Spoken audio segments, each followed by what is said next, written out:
हामी चाहिँ क्याम्पिङ आएको दुईजना एउटा साथी चाहिँ पानी लिन जाँदैछ म चाहिँ यहाँ अब के बनाएर खानु पर्यो बनाउने ठाउँ सफा गर्दैछु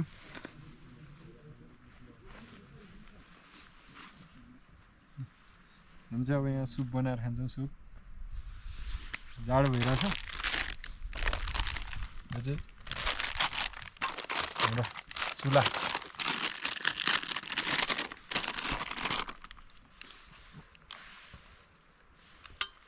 भाँडाले यो चाहिँ पानी तर पानी चाहिँ अति नै चिसो है चिसो यो हात काटेर ओ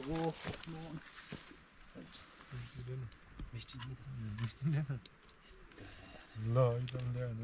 तपाईँको पुरानो मिस्टिन होइन यो नयाँ छ मात्रै हेर्नु 14 टुनको 14 किलो यो चाहिँ भालले दौडेको भाइ हो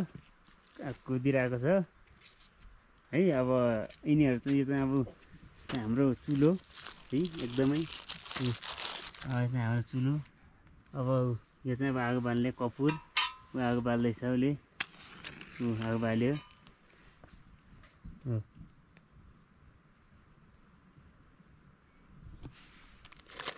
अब अहिले पकाएर खाने भनेको अब यो ब्रेकफास्ट आइटम भाँडा पनि भाँडा आइसक्यो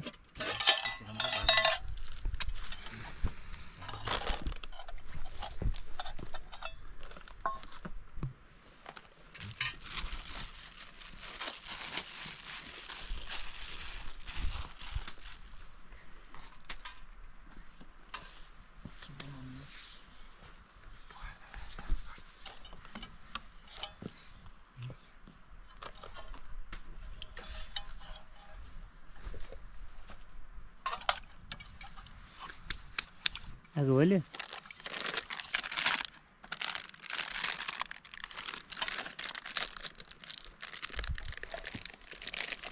आइटमको नाम भन्दै जानु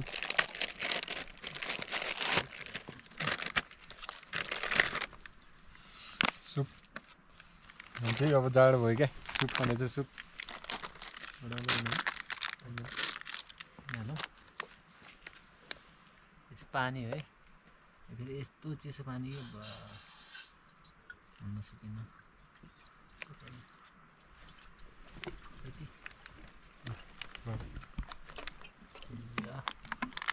पानी पुग्यो पानी महँगो त छैन तर पनि सेफ होइन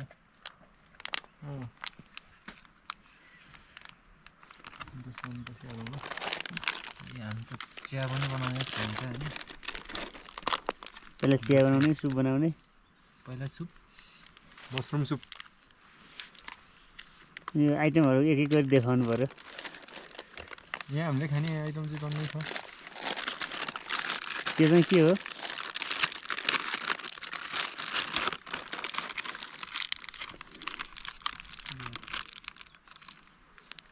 सातु यो साथीले के देखाउनु होला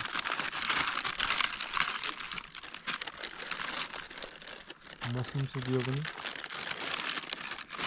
यो चाहिँ गर्मीमा खानको लागि ट्याङ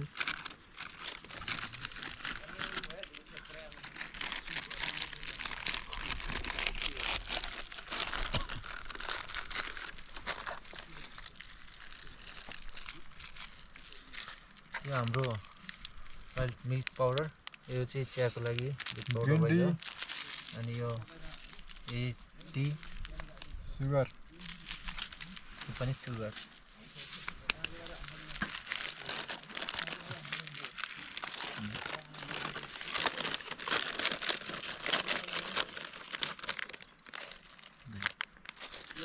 हाम्रो आगो बाल्नको लागि चाहिँ स्पेसल के थियो कपुर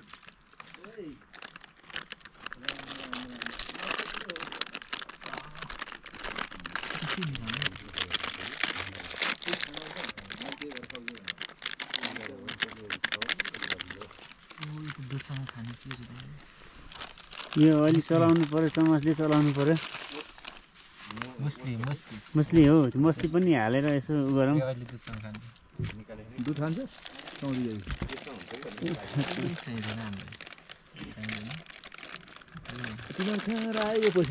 माओवादी पैसा यो प्राइस आज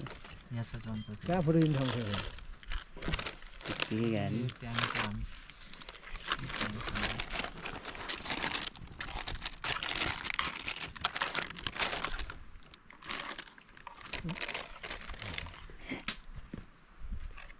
ल यो 5 मिनट भइसक्यो बन्द गरौँ है अब यसलाई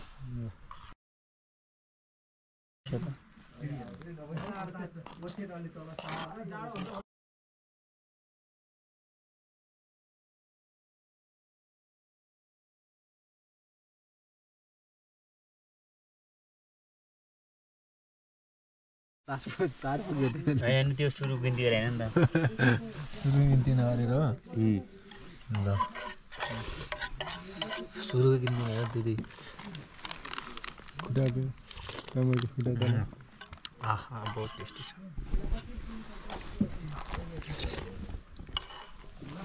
सुप अर्ग्यानिक सुप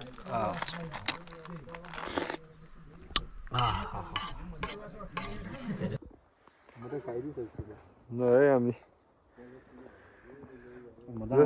मिठो बनाएर खायौँ है सुप चाहिँ मसरुम सुप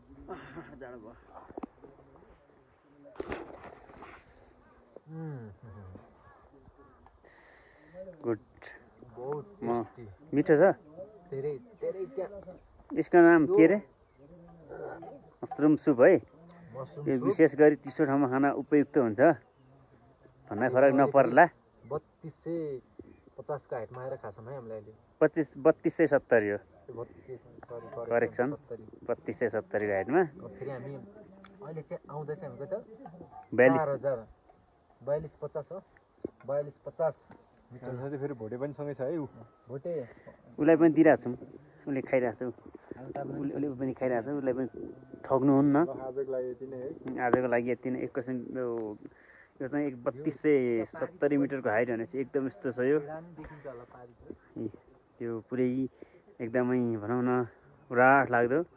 है यहाँ पारी घर अब ल आजलाई यति है त